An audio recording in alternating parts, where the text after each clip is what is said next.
Hey guys, welcome back to my channel and welcome to another foundation review for oily skin. So in today's video, we are finally trying the L'Oreal Infallible Total Cover Foundation.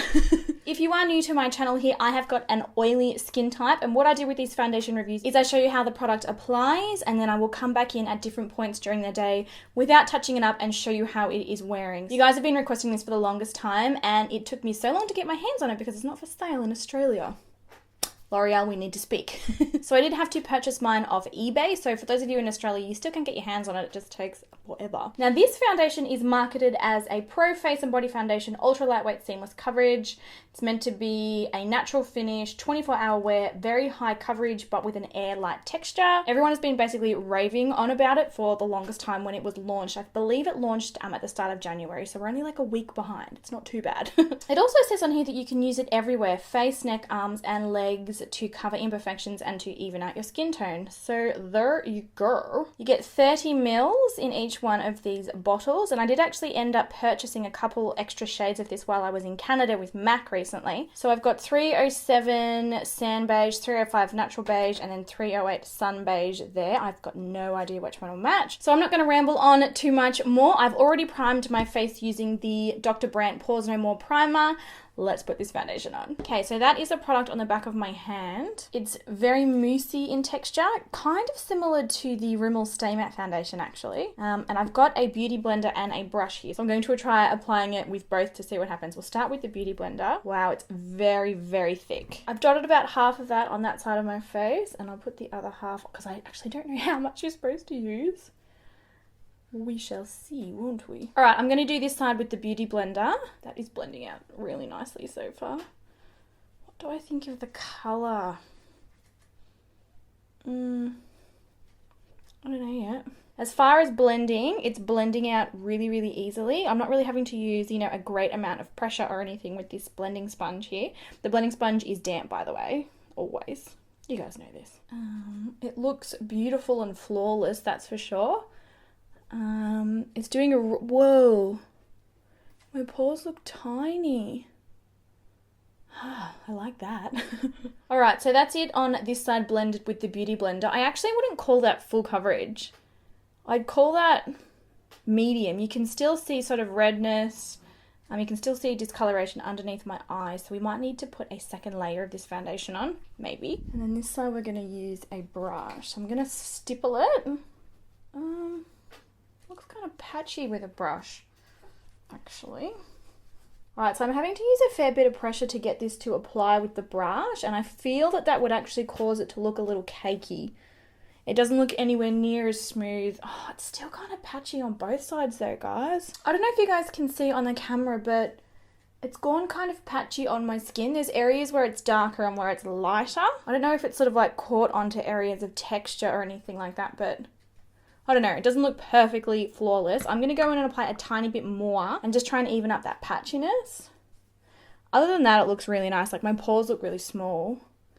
It just doesn't look like perfect. I'm back in with a beauty blender. I just feel like it looks better that way. Oh, here we go. Wow, that's crazy full coverage now. So it looks like you might need to use a little bit extra. I must not have used enough foundation on the first go. All right, so I'm really happy with how that is looking now. Extremely like mask, like my pores are gone. You cannot see any discoloration or any color on my skin. It's a very, like with 2 coats, or probably for most people if you use a tiny little bit more on the first go, it's very full coverage. Let's zoom in and have a look. So that is what my skin is looking like. It looks really nice. You can hardly see my pores. And that is like, well, let's be real, basically unheard of with my skin. I have a feeling it's going to cake up around my nose. Feels very lightweight. It's dried down to a matte finish. Like, there's no stickiness or tackiness on my skin at all. Yeah, I don't really need to use concealer underneath my eyes. Like, I'm pretty happy with how that looks. I'll probably use a little bit sort of just in here in the tear duct.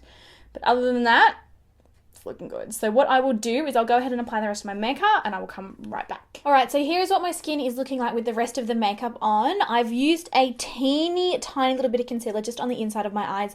I didn't feel like I needed it anywhere else because it is such a full coverage foundation now. with the extra layer. It doesn't look cakey at all. I have powdered it down using the Laura Mercier loose translucent powder. My bronzer and my blush blended out really well on top of it, and my pores are looking fantastic. There's no creasing in the smile lines.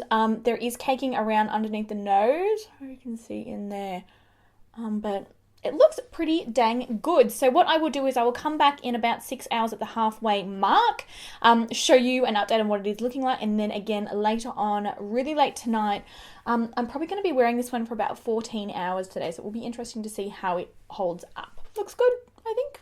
I'll talk to you guys soon. Bye. All right, so I have been wearing this foundation for 7 hours now. From a distance, it still looks really, really nice, but closer up there is quite a bit of oil through the T-zone. So on my forehead, sort of down my nose here and on my chin. My cheeks are still looking reasonably good. What I am really impressed about is the fact that like it's not breaking down with the oil. Like, despite the fact that I'm producing quite a bit of oil around my nose, you know how sometimes like they'll separate and you can see like your normal sort of skin color underneath the foundation? It hasn't done that at all, and you can't see any redness through the T-zone there either. Looks beautiful on my cheeks, on my chin, around my ears, my forehead, my temples, all that's perfect. It's really sort of just like this kind of area here. So let's zoom in and have a closer look. So you might be able to see now how oily. I mean, it's not super oily, but my nose is definitely oily at this point. And there's a bit of oil in between my brows here. So, hasn't separated or caked any more around my nose than it did earlier. You can sort of see that bit there.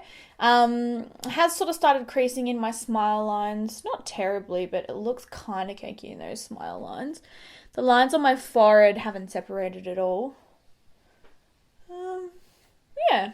I mean, it's not bad for 7 hours of wear. Like, that's pretty dang good. That's still nearly a whole day of work for most people. So, you know, I'm not, you know, disappointed with that. It's held up much better than a lot of foundations that I've tried. So it'll be interesting to see what my skin is looking like in another, well, maybe nearly another whole 7 hours to see what it's looking like. And we'll do a little touch-up test later on as well.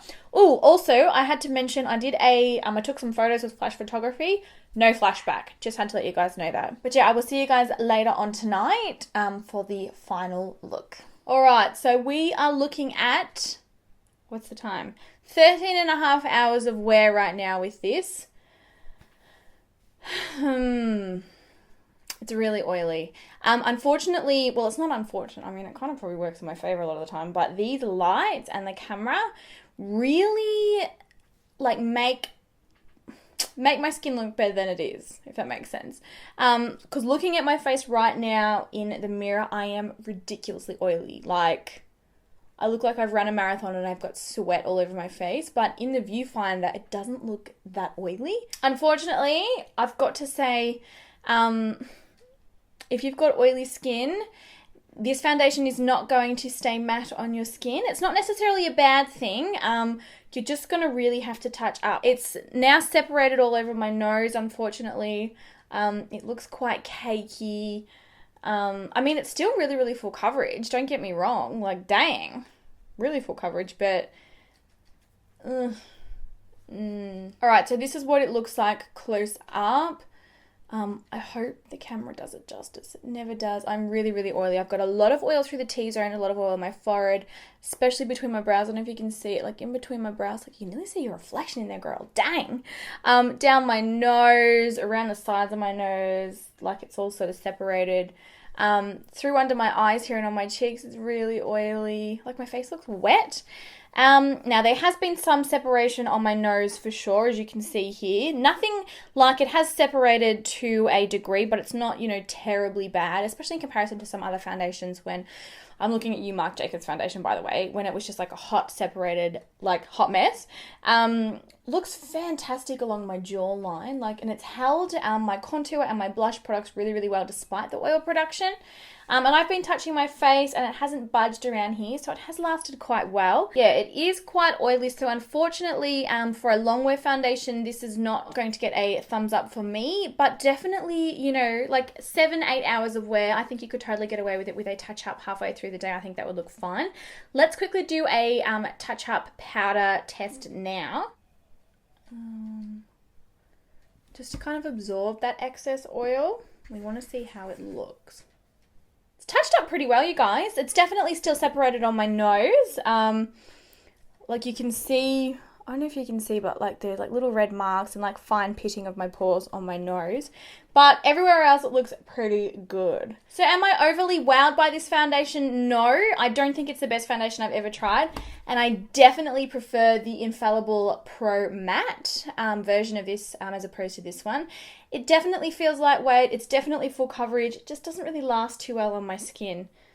But at the same time, it's an affordable foundation and like I will definitely continue to use it. Like I will use this until it's empty. I'm not just going to throw it out. It's just not my favorite foundation on the market. I still think you're way better off investing in the Estee Lauder Double Wear Maximum Cover instead of this one because that one's going to keep you matte as well as give you extreme coverage. So yeah, that's just my thoughts on the matter. So I hope you guys really enjoyed this video. Please let me know your thoughts in the comment section down below. Have you tried it? What are your thoughts on it? Are you going to try it? Anything like that. And also let me know what else you want me to review in terms of foundation or other products or anything like that. Just let me know. So yeah, I hope you guys enjoyed this video and found it helpful. And I will talk to you in my next one, which will be up in 2 days. I'll talk to you guys later. Bye.